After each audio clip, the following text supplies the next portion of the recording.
Welcome to your fourth lecture of Laws of Motion chapter.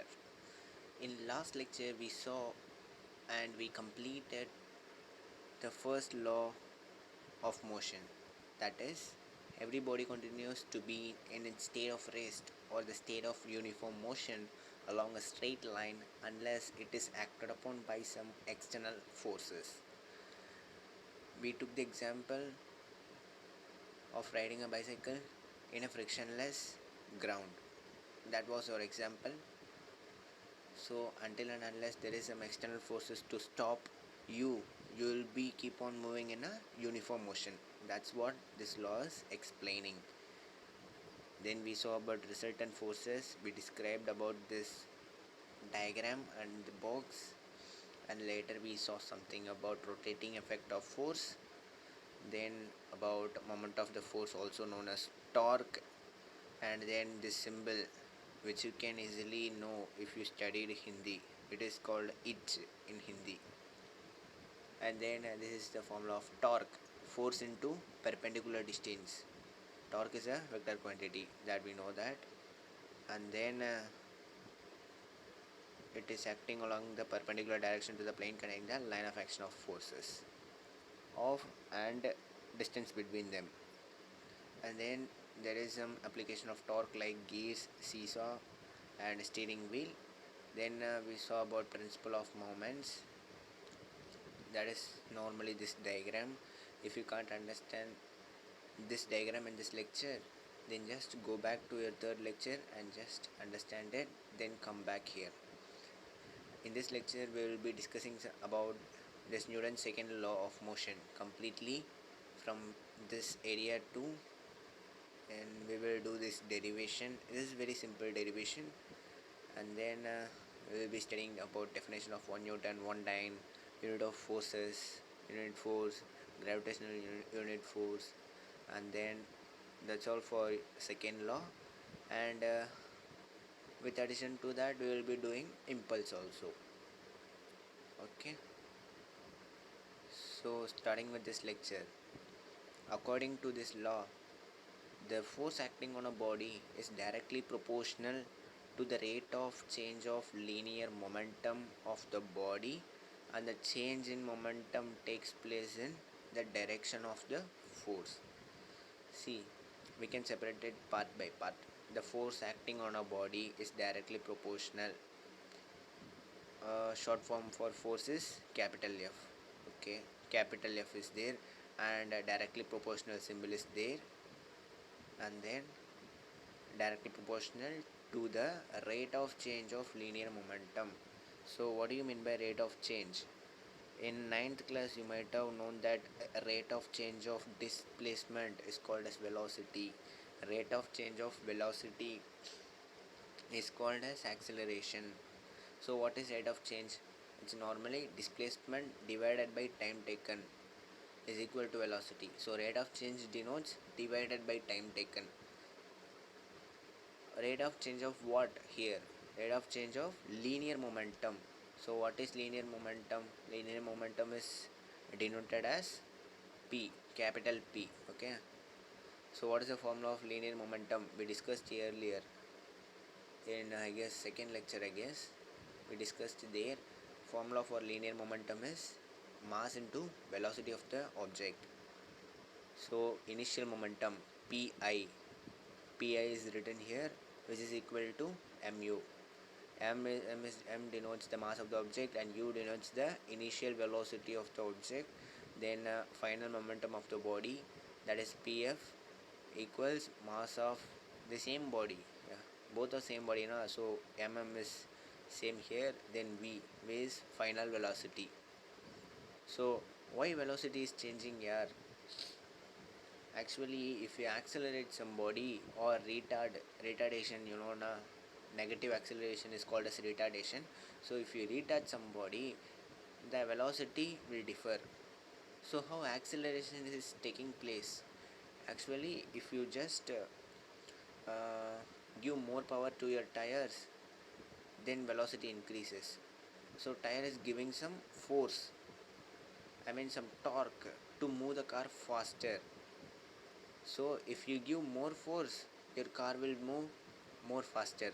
That is, your u, if u is equal to 10 meter per second and you give some more force, so v will be 20 meter per second.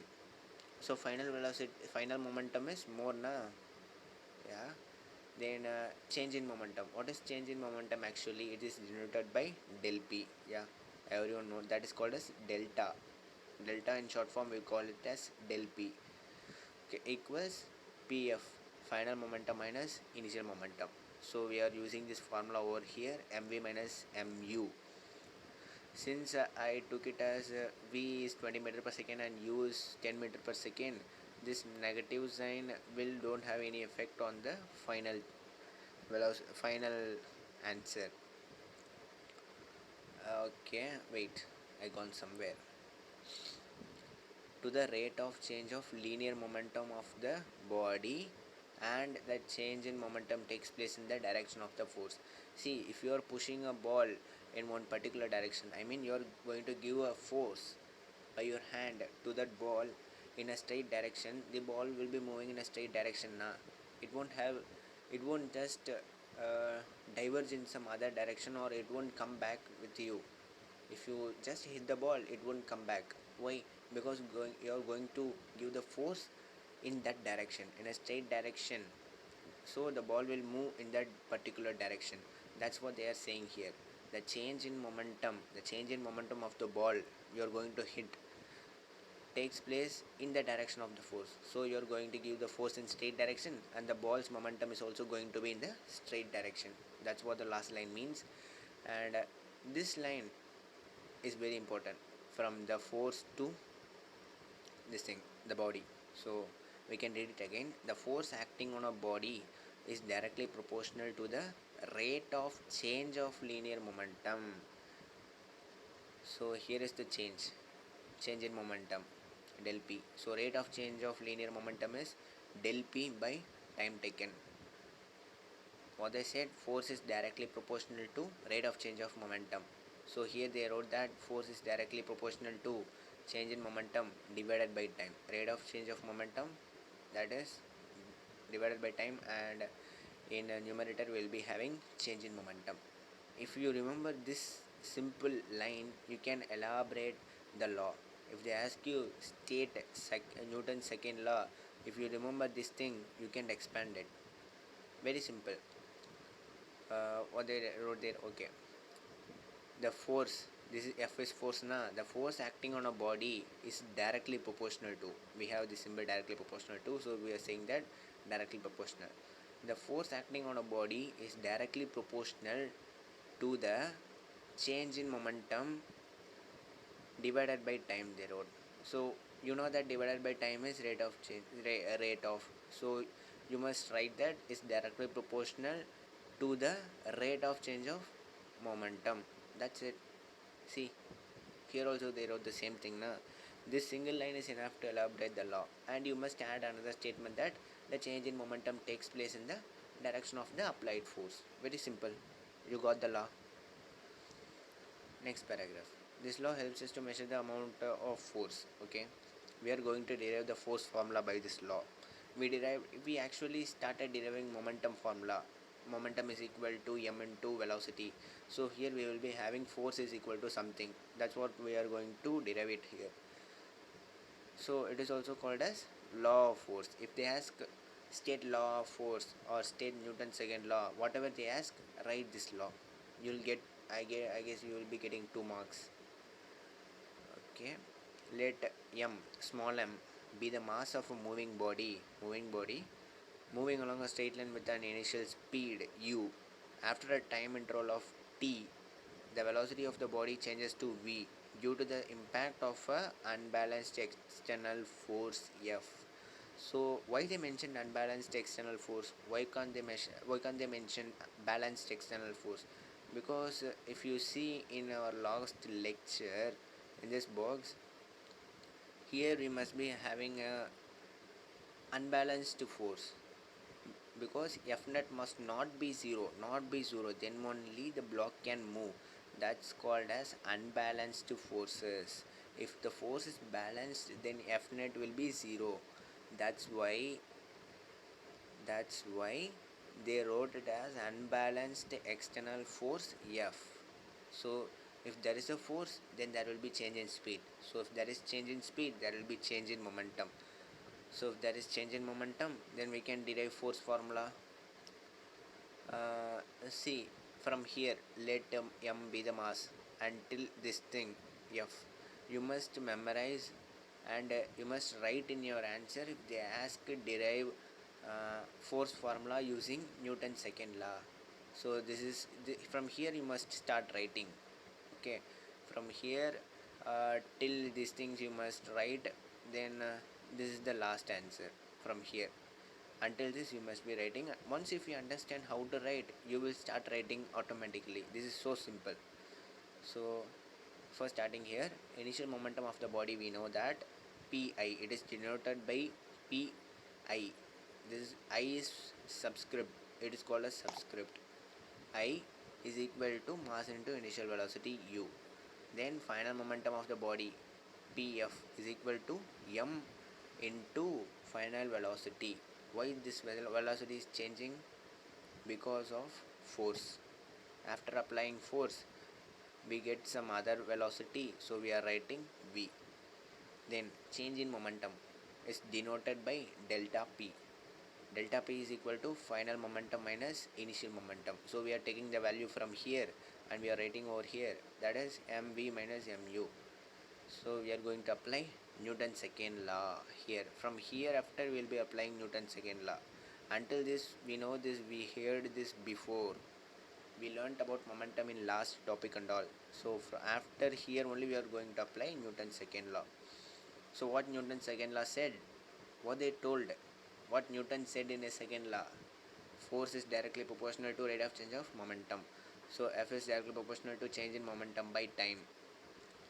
So change in momentum, we derived it before here, down, yeah, here we derived change in momentum is this thing. So we are going to substitute over here change in momentum. So mb minus mu divided by time, directly proportional symbol F is here. And then to remove this directly proportionality symbol, we are going to add a constant called k. So if you need to remove any kind of directly proportional symbol, you must add some constant. So how that constant is taken? If you ask that question, uh, this is this constant here is equal to 1. This is so simple for you. But if you take some other things like gravitational constant, capital G, or epsilon naught, some constant is there, that is for electrostatics, that will be coming. And these things are not 1. This is basically 6.6 into 10 power minus 11, I guess. And then electrostatic epsilon naught is 9 into 10 power 9. That might be that might be something like that. Okay, so these things are taken after conducting thousands and thousands of experiment. After doing these much things, scientists said that the value of this k is 1, the value of g is that value, and the value of the epsilon naught is something. They said these things after conducting experiment. They came to know that the value of the constant will be 1, will be some other values. So after doing experiment they will be knowing. So we know that what is that value, so why we are going to the experiment? So just we are applying that value. We took the value k is equal to 1 in all systems of units. Okay, so after taking k is equal to 1, k vanishes, it get lost, because 1 won't have any value if you multiply with any number, right? So after that they are taking m as common, because m is in multiplication with both of this. So v minus u gets inside the bracket and m comes away. So if you want to express, or if you want to expand this thing, m into v minus m into u, that is basically written as this thing, and divided by time is there, and k is given the value 1. So k vanishes, then m into v minus u by t. Now comes the part, what is acceleration? Acceleration is nothing but change in velocity. So we know what is change in momentum, final momentum minus initial momentum. So what is change in velocity? Final velocity minus initial velocity, that is given here na, v minus u by t, change in velocity by time taken. So acceleration is equal to v minus u by t. Hence, we can write that mass into acceleration is force. Very simple. You derive the formula within 15 minutes. Very easy, na? That's what physics, yeah.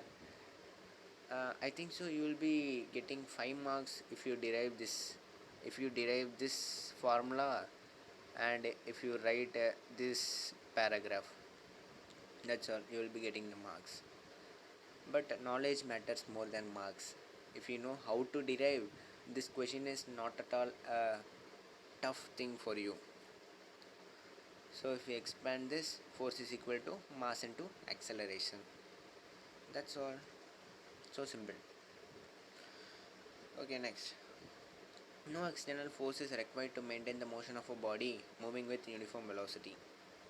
See what I said before. If you apply force, velocity will change. What here they are saying, if you don't give any external forces, like if you are not pulling or if pushing a ball, and if you are going to just leave it in a empty space without any external forces, it will be staying in its rest position. Or if you just hit it, it will be going in that particular velocity by which it is hit. It will continue. If you give a 10 meter per second velocity, actually in the starting, it will just continue to be in its 10 meter per second. That's said in this line. No external force is required to maintain the motion of a body moving with uniform velocity. When the net force acting on a body is not equal to 0, when the net force acting on a body is not equal to 0, then definitely the velocity of the body will change. See, if you are applying force, the body's velocity will change. Definitely, you know this. This is very simple, na? That's what they are saying.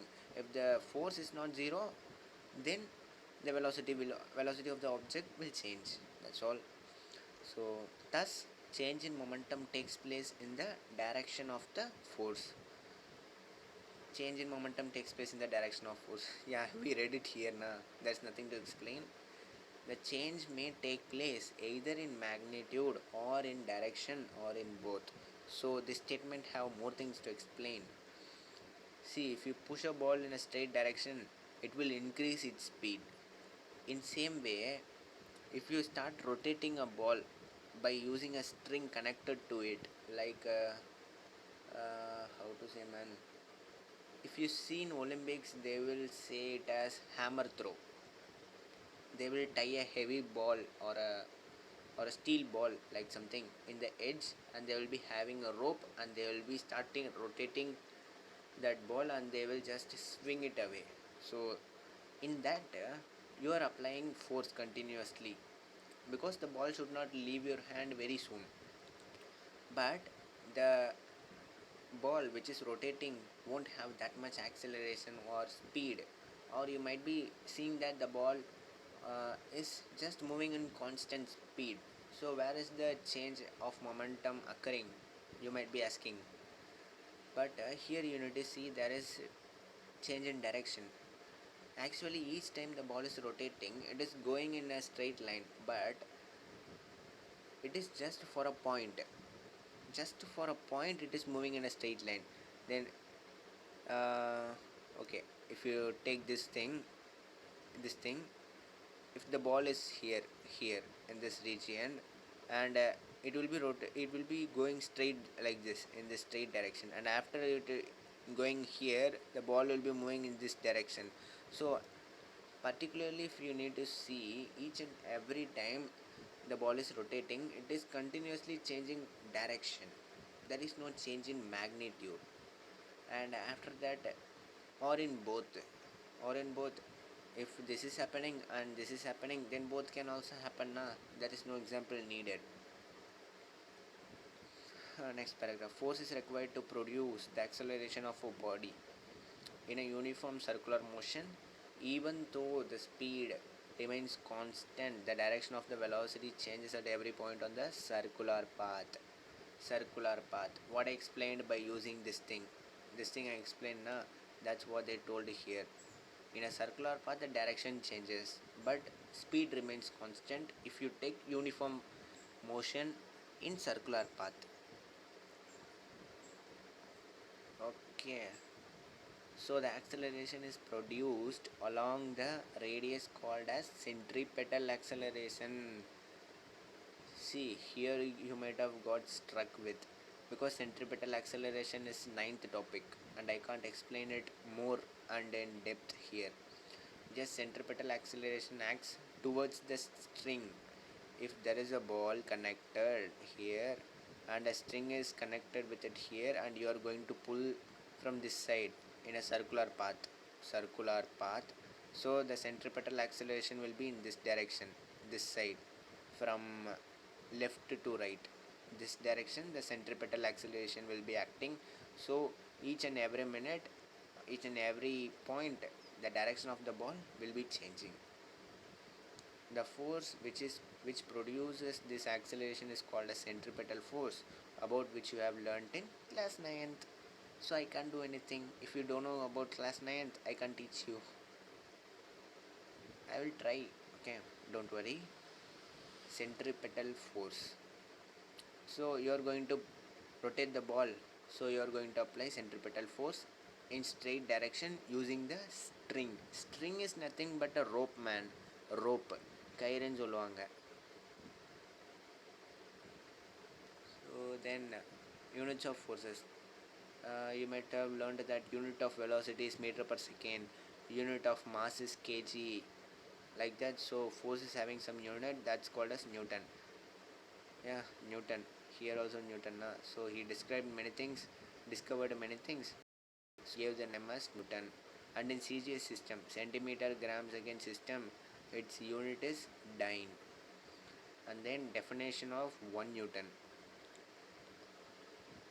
Hereafter you will be learning these things: definition of 1 Newton, definition of 1 ohm, definition of 1 ampere. Many headaches are coming apart. The amount of force required for a body of mass 1 kg produces an acceleration of 1 meter per second is called as 1 Newton. Very simple. What is the formula for force? F is equal to mass into acceleration. So if 1 into 1 is 1, then F is equal to 1 Newton, right? How you can get 1 Newton? If you multiply 1 into 1, so 1 must be the mass, 1 must be the acceleration. So 1 kg mass produces an acceleration of 1 meter per second is called as 1 Newton. Simple. That's the same for dyne. The amount of force required for a body of mass 1 gram. Here you need to take mass as 1 gram to produce an acceleration of 1 centimeter per second square. 1 centimeter per second square, because this is CGS system. That's called as 1 dyne. So 1 dyne is equal to 10 power minus 5, or you can say that 1 Newton is equal to 10 power 5 dyne. So Newton is basically greater than dyne. And then unit of forces. Okay, time 23. Fine. Unit of force. The amount of force required to produce an acceleration of 1 meter per second square in a body of mass 1 kg is called as unit force. Unit force and 1 Newton are same, man. Unit means 1. That's all. Gravitational unit of force. In the SI system of units, gravitational unit of force is kilogram force, represented by kgf. kgf is a good film, I guess. நான் என்ன அதை பார்க்கல, பார்ப்போம், time இருந்தால் பார்க்குறேன். In the CGS system, its unit is gram force, represented by GF. GF, girlfriend. 1 kgf is equal to 1 kg into 9.8 meter per second. Well, if you know Earth's gravitational constant is equal to 9.8 meter per second square. This is taught in your 9th class. It's very simple to remember this. And then for gram, it is used 980 centimeter per second square. So 980 dyne. Okay, then we are. That's all for what's that? Second law. Newton's second law. Okay, just we will be recollecting it. The force not from here, we can recollect from this formula. The force acting on a body is directly proportional to the rate of change of momentum, and the change of momentum takes place in the direction of the applied force.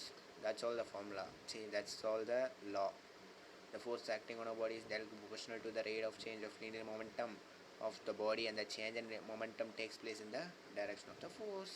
Very simple. Simple. Okay. Then we come to the next topic, impulse. Okay.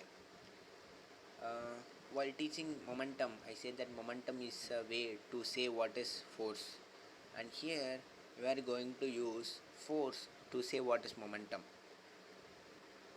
Okay, very simple. Momentum to force, force to impulse. A large force acting for a very short interval of time is called as impulsive force. While playing cricket, and if you're taking batting side, when you're going to hit the ball or when you're hitting the ball in opposite direction, I mean, அந்த வர்ற பாலை நீங்கள் hit பண்ணி திரும்பவும் அதே டைரெக்ஷனில் அடிக்கலாம், இல்லை வேறு டைரெக்ஷனுக்கு மாற்றி அடிக்கலாம்.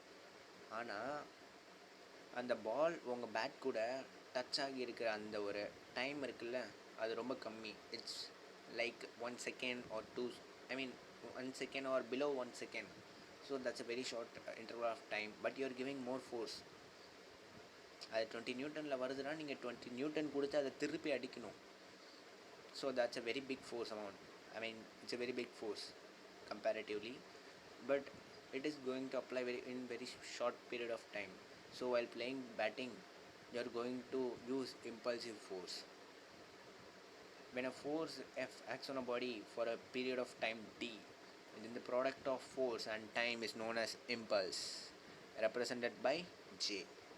So J is equal to force into time. What I said for force is equal to mass into acceleration. Then here impulse is equal to force into time. See, in physics formula is very important, and after formula you are going to know what is the theory in that, and after theory you need to solve problems is physics. If you solve more and more problems, you will be getting the formula and theory very very well. That's what you need to know to do well and neat and J main, J advanced also. Okay, by Newton's second law, we know that force is equal to change in momentum by time. So change in momentum is equal to, because divided by time, so when time goes this side, division becomes multiplication. So force into time is change in momentum. So here what we saw, impulse is equal to force into time. Here also same. These two formulas are looking same. So we can say that impulse is equal to change in momentum. Yeah, well, but we can't say that momentum and impulse are same. We can say impulse is also equal to the magnitude of change in momentum. Change in momentum, it's not momentum. Just change in momentum and its magnitude is equal to impulse. Okay, the unit of impulse is kilogram meter per second. Why? How come you derive that? See, what is the formula of momentum? Mass into velocity. Mass is kg and velocity we get meter per second.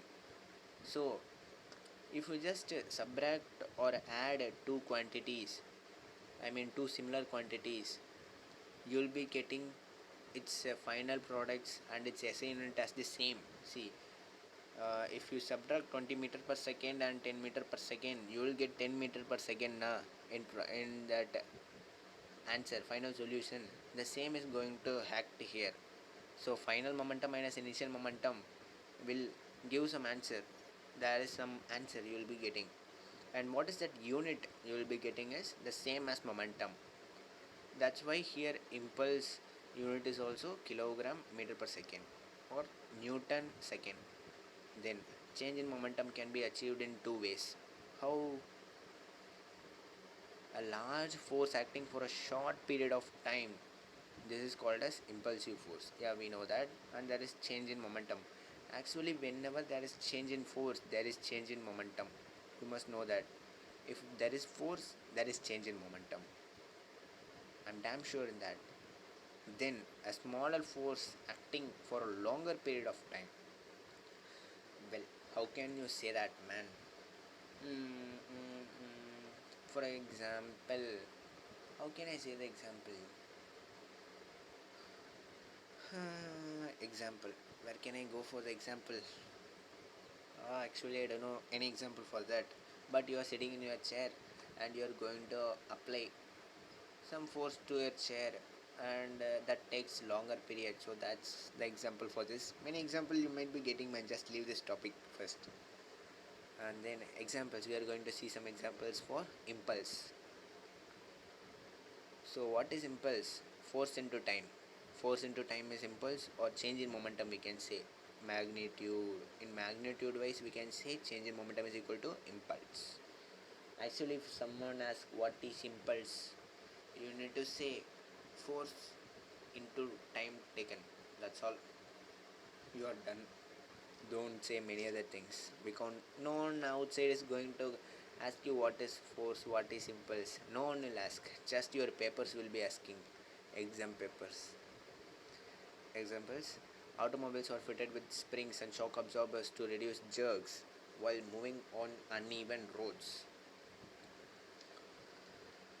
Okay. Mm. So we are going to inherit some force while we are going in a speed breaker. So why that shock absorbers are given? You might be thinking. See, when you are going to apply 10 Newton force in very short interval, that is 0.1 second, like hitting the ball with your bat while playing cricket, you will be having more impact in the ball. So, but when you are going to split that 10 Newton into 1 Newton, and you are going to give 1 Newton for 1 second, and the thing will be happening for 10 seconds. So 10 Newton for 10 seconds. By the way, you won't be expressing more force. It seems like nothing is happening to you, but 10 Newton force in 0.1 second, it's a great impact. I guess you will be killed if it happens for very short time. So these shock absorbers will just extend the time. It will just extend the time of force. That's why you are getting less impact. Then in cricket, a fielder pulls back his hands while catching the ball. He experiences smaller force for a longer interval of time to catch the ball, resulting in a lesser impulse on his hand. சிம்பிளாக எப்படி சொல்லலாம்னா, நீங்கள் ஒரு நாளைக்கு 3 வேளை சாப்பிட்றீங்க. அதுவே அந்த 3 வேளை சாப்பாட்டையும் ஒரே டைமில் சாப்பிட்ணுன்னா கஷ்டம் தானே, ரொம்ப கஷ்டம். அதுவே அந்த 3 வேளை சாப்பாட்டையும் உங்களை 6 வேளையாக சாப்பிட சொன்னால் ரொம்ப ஈஸியாக போயிடும். அதுதான் இந்த ஷாக் அப்சர்பர்லாம் பண்ணுது. It just takes more time to give force to you. So force reduces. Impact reduces. அதே மாதிரி தான் இந்த கிரிக்கெட்டுக்கும். கிரிக்கெட்டில் ஃபீல்டர்லாம் பார்த்தீங்கன்னா கொஞ்சம் கையை அப்படியே லோவர் பண்ணுவாங்க பாலை பிடிச்சதுக்கப்புறம். ஏன்? Because they are extending their time of impact. அந்த டைம் ஆஃப் இம்பேக்டை எக்ஸ்டெண்ட் பண்ணுறப்ப அவங்களுக்கு ஃபோர்ஸ் கம்மியாக தான் அவங்களோட கையில் ஆக்ட் ஆகும். ஸோ நீங்கள் சடனாக ஒரு பால் அப்போ டக்குன்னு பிடிச்சி நிப்பாட்டினீங்கன்னா உங்களோட போன் கிராக் ஆக கூட சான்சஸ் நிறையா இருக்குது. Because more force, less amount of time. This is the theory between this. See here, the wicket keeper is gonna pull his hand backward while catching a very fast ball.